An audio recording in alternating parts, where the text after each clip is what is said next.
Good evening, friends. This is GB Shivkumar, and we are seeing after a very long time. Actually, today I would like to discuss about the different types of warehouse types. So we have raw material and packaging material warehouse, and then we have your finished goods warehouse, and then at the manufacturing facility, and then distribution from warehouse, and then order fulfillment warehouse, and then automatic service parts spare warehouse, and we have outsourced warehouse, that is for kind of contract kind of thing. And then warehouse for expiry or perishable waste items, and then warehouse for plant maintenance, machine parts warehouse. These are the different types of warehouse we normally come across in our business scenarios. So first, I would like to talk about raw material and packing material warehouse. So here, this raw material and packing material warehouse cater to provide a material production or processing lines. They receive material from supplier. It is stored in the racks of warehouse, right? And then the same material comes into various packing from the various suppliers, and even different consignment from the same vendor maybe differ in packing, right? So if the packing may be different in different based on the business. So these type of warehouse has to accompany or cater to the various types of packing to be stored. And in general, the pharma industry, right? Each packing is given in a unique identification number to track and trace the flow of material through the quality test, right? Actually, so for the unique identification is very much required in the pharma industry. So this is very much useful for trace the flow of material through quality testing, approval, and then followed by the rejection cycle. Okay, and then dispensing to processing lines. That is issuing to processing lines for manufacturing. So drum of liquid materials or in the lower rights. Okay, so because normally in pharma industry we cannot frequency used material can be placed at the very at the lower rack, and the medium importance will be in the medium, and very rare materials will be placed in the high racks. This is a normal practice in the any warehouse, but again actually in the pharma warehouse mainly the liquid material would might be actually it will while picking or placing it will fill down, and total chemicals everything will be totally spoiled or lost. So drum of liquid materials are in the lower racks. If it is stored in the high, and if there is a leak in the drum, liquid material would spoil other materials lying in the rack below it. So it will come down, right? Actually, while any leak or anything, so it will be a problem for other materials also. So storage becomes a question there. So that is what actually these acids and many chemicals, right? It is placed in the lower racks. So to avoid damages to the other materials, it is stored below, right? So that is better. So it is to be stored in the bottom and put away, and also the picking, there is stock removal, do not handle the same unit load, right? So then the material is issued in the packing, but actual dispensing happens in the some unit of measure, that is either it is a meters or a number or a kilogram. So such a warehouse does not have forward picking area, and hence no process of restocking or forward pick areas, right? And due to low volume of packing, automation in picking process is not required. Normally, actually, the warehouse distribution can be divided based on the wholesale. It is 22%, and distribution is 15%, and retail it is 30%, and if you take manufacturing, it is 33%. So this is a bifurcation in warehouse operation in most of the countries, developed countries, they are using this type of the categorization only. And the second type of warehouse we are going to see is finished goods warehouse at a manufacturing facility. So once the process order is confirmed, the material arrives in the finished goods staging area. Right? This is a normal general process. From here, it is palletized and uploaded in the racks of warehouse. This everybody commonly knows. Actually, once it is palletized and it is uploaded in the racks of the warehouse, it is what we call actually it is put away and placed in the final. So here the put away is in the form of pallets carrying the shipper boxes of SKUs, that is the stock keeping units. So from here, stock is transferred to the distribution hub or center. It's the main area for distribution. So from where it is taken to the distribution center. So here the stock removal is also in the form of pallets, and material is transferred in the pallets.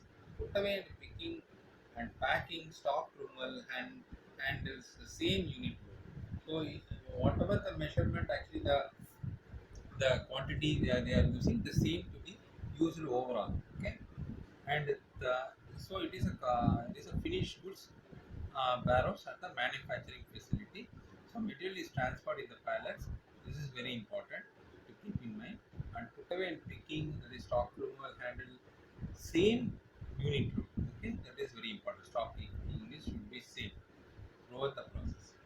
And then comes the third category, distribution hub barrows. So this type of distribution hub barrows, types of barrows, so will be utilized or mainly used to various order fulfillment warehouses. So mainly it is for sales related, right? Order fulfillment warehouses.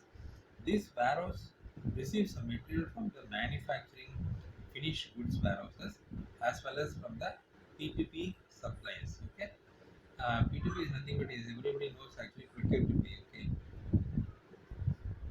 here all the materials are stored in the standard pallet of equal size, and here the pallets are received and the same pallets are transferred to order fulfillment warehouse. So put away and picking, that is stock removal, handle the same unit load. Most of it normally actually in any warehouse or in any country, normally the warehouse keeping units actually significantly plays a role. So they cannot maintain actually different units within the warehouse. Maybe the sales unit may be different actually. So it can be handled based on the business requirement need. But normally within the warehouse, the picking or packing or whatever put away, the units is same. Total pressure is same. So finally, I mean not finally, the fourth type of order fulfillment warehouse is, that is order fulfillment warehouse. This warehouse cater or use utilized to customer order shipping. These warehouse are highly labor oriented, so heavy work, I mean labor oriented work is concentrated. So floor space is divided in various areas to facilitate unloading of trucks, then put away, and then storage of pallets in the bulk storage, and then actually stock removal for restocking of forward picking area and the manual picking areas. So these are the main functionalities. Order picking is the biggest activity in such warehouse, right? So it is based on it's a fulfillment warehouse. So mainly it will cater for the customer orders. Once the order basket is filled, the shipper box is packed and then loaded onto the truck. So for shipping, such a kind of stock or material is most difficult to design a lane, racks, and then conveyors to be properly aligned, and to automate the process of picking, right, only popular items, that is fast moving materials which are small to medium in size and light in weight. A retail distribution normally, so it is a center typically the supplies product to the retail stores such as Walmart or Target, right? It's a big global retail shops, right? For the immediate customers of the distribution center is a retail store, which is likely to be a regular or even captive customers. Okay, and then receiving shipments on regular schedules also, scheduled days. So a typical order might comprises of hundreds or thousands of items, and because the distribution center might serve hundreds of stores, the flow of the product is very huge. The suit of the the suit of product changes with customer tastes and marketing plans, and also because the orders are typically known a day or more in advance, it is possible to plan ahead. So we can plan based on the customer needs. Some of the product may be pushed from the distribution center to the stores, especially in support of marketing campaigns. So marketing campaigns plays a vital role here. So next comes actually we have um, automatic as a the fifth type of warehouse is the automatic service parts warehouse. Yeah, service parts warehouse. Everybody knows it's a distribution center. Is among the most challenging of facilities to manage. Right? It is a very complex because they while handling the spare parts is very difficult to manage. They hold spare parts by expensive capital equipment such as automobiles and then airplanes, computer systems, or medical equipment, right? So this kind of things, and consequently, one facility may represent a huge investment in inventory that is tens or even hundreds or thousands of parts. Okay, some are very expensive also. So your typical automobile contains almost 10,000 parts in the warehouse. It is true. Because of the large number of parts, total activity in the distribution center may be statistically predictable. Okay? It is predictable, monthly or whatever may be. But the demand for any particular part is relatively small and therefore hard to predict. Okay? This means that variance of demand can be large, and also relatively the larger quantities of safety stock must be maintained to be maintained. Then comes that is since there can be usually long lead times to replenish the parts to the warehouse, right? And indeed, sometimes there is a much safety stock by cycle stock as a cycle stock, and so in aggregate, um, these stock keeping units require much space. This is in turn increase the travel distance and makes order fulfillment less efficient. A typical service parts warehouse manage two distinct order streams. That is stock orders by which dealer replenish their shelves, and emergency orders in which the equipment owner or independent repair shop urgently requires few special parts to repair a broken piece of the capital equipment. So there are two types of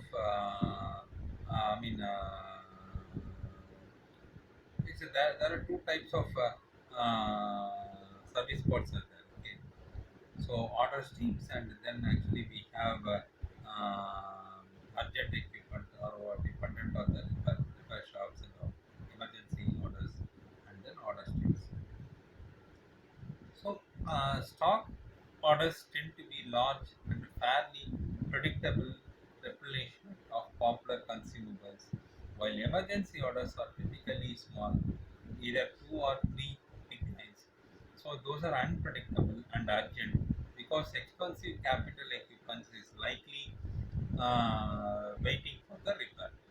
Emergency orders are normally typical or typically for items that are ordered infrequently, otherwise they could have been provided by the dealer from the stock inventory.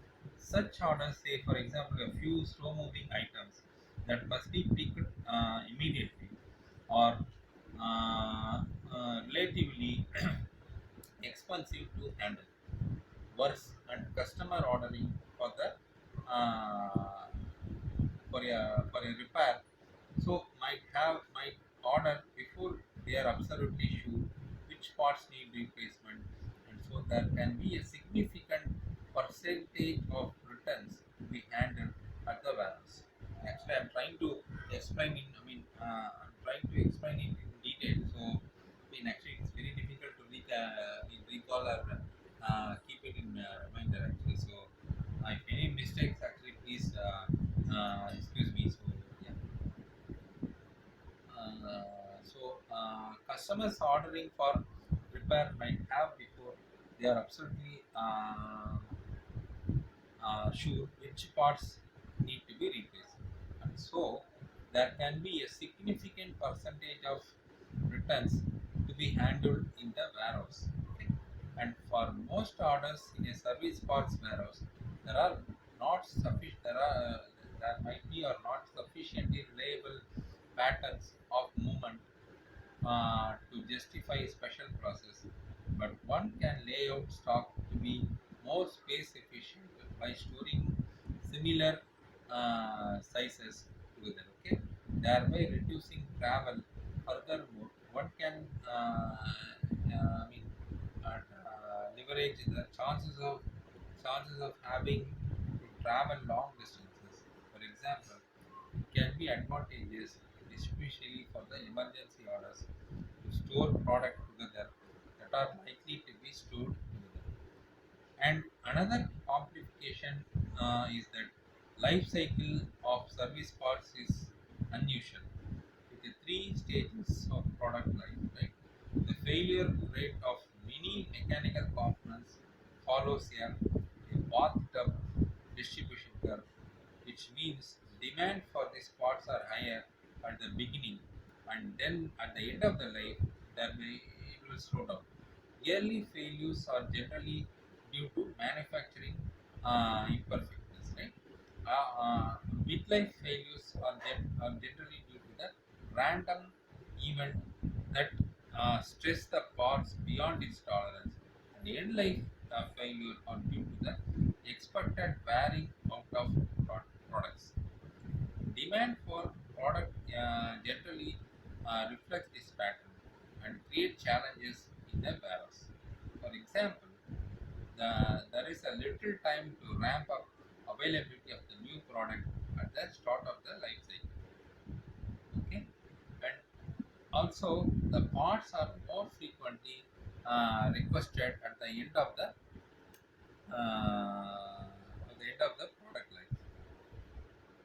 product life cycles. Okay, and it is easy for the warehouse to stuck with the absolute merchandise. Okay, and finally it may be necessary to relocate the product as it is as it is a popularity change that is fast moving to the slow moving or vice versa, right? It may be depend on the market conditions. We cannot justify that. That is very important.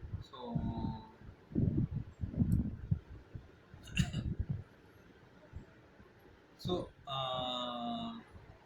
catalog fulfillment or e-commerce distribution centers normally actually in SDA, the people will come across the e-commerce orders and then order fulfillment through internet or general orders they will discuss in SAP SD, right? So e-commerce distribution centers typically receives a small orders from the individuals by phone, fax, or the internet. Or orders are typically small for only 1 to 3 items, but there may be many such orders, and they are to be filled and shipped immediately after the receipt. Okay, so that is important, and because customers orders require instant response. Okay, and normally customers will look for the instant response of the vendor.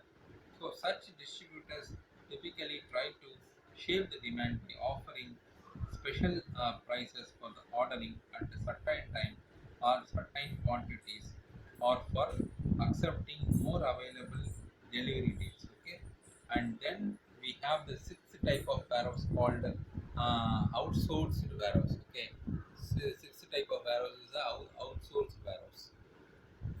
So here, a 3PL warehouse is one of which a company might outsource its warehousing process to avoid the labor force to cut the cost of warehousing. So they are giving they're giving the warehouse activity to a 3PL person. So 3PL provider might service multiple customers from one facility, thereby gaining an economic of sale or complementary seasons that customers would be unable to achieve on their own. And 3PL facilities may also be contacted as a overflow facilities to handle surges in the market. A 3PL is generally found in big countries like the US or European Union markets, where logistic practice is mature and consistent across all the regions. So the 3PL can execute the shipping process economically. Right? It is not possible. Most of the 3PL processes are not possible in India or Asian countries, small countries. It is very difficult, and where actually US and other countries were properly structured and business is streamlined, so they can able to operate 3PL without failure. And since 3PL has a dedicated facility to achieve excellences in the warehouse practice, they spend lot. They spend lot of resources and money to excel the art of warehousing. They have state-of-art of design, layout, structures, and automation. So the warehouse is the business through which they can earn their money, and we can say normally actually in English we can say bread and butter, right? We can earn they can or they earn their bread and butter. So that word I think it is a common word to everybody. They can easily understand. So warehousing is a business through which they can earn money. They will go to any extent to implement the whatever standards called Lean Six Sigma, full proofing, full mechanism, line balancing, automation in picking, method to identify the errors to deliver the best to the customer on that point. So these are the logical terms. Okay, one can come across the day-to-day. They ought or they might to have excellent IT support, that is the SAP or Oracle kind of thing, to support warehousing, best practice, and to have optimum space and the area utilization, right? So they get their orders through the integration of the WMS warehouse management system along with the the client ERP systems. Examples of 3PL warehouse organizations are, say, for example, Coke in most of the European countries, and also we have Smithline Beachem, and then Pepsi. All these things are very very big countries, or a pharma industry. All these things, and say Merck or AstraZeneca kind of thing, where actually they handle specialty pharma things and everything. In France, we came to know that Specialties Pharmaceutical, right, is centralized agency in France for all the pharmaceutical companies in France to handle the all logistics, including goods receipt of product, warehousing, distribution, and customers, okay? And then dispatch. Customer dispatch, invoicing, customer return, and credit.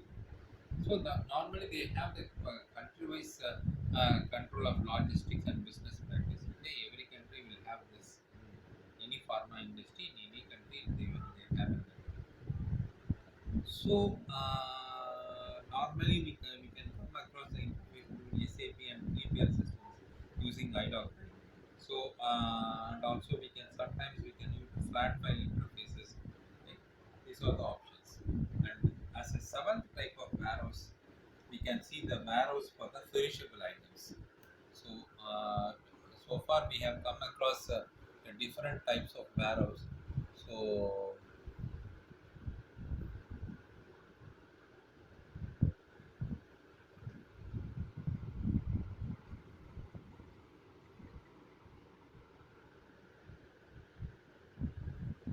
I'm trying to adjust that.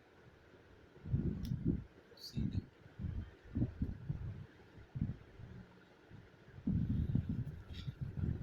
this way. This will be effective. And now actually we have the warehouse for the perishable items. So the perishable always means actually it is I mean it is having some expiry date. So beyond which we cannot use it. Because we have this definite shelf life expiration, right? SLEDs. So mainly for the batch items, right? Actually we have this kind of SLED settings in SAP. So a perishable warehouse may handle food, fresh flowers, vaccines, or other products requiring refrigeration, that is cooling systems. The product is very short shelf life. They are typically one link in an extended cold chain, along which the perishable products is rushed to the customer. Such a distribution centers are distinctive in that product, and it is mainly within for very short span of time. As already told, must have the definite shelf life expiration date. So we need to check. Normally, customers will check whether it is what is the exact expiry date. Even for wheat bread or milk bread, we can normally see, right, what is the date of expiration, what is the manufacturing date. So what is the exact conditions they are mentioned in the package. So everything matters. So the perishable product is rushed to the consumer.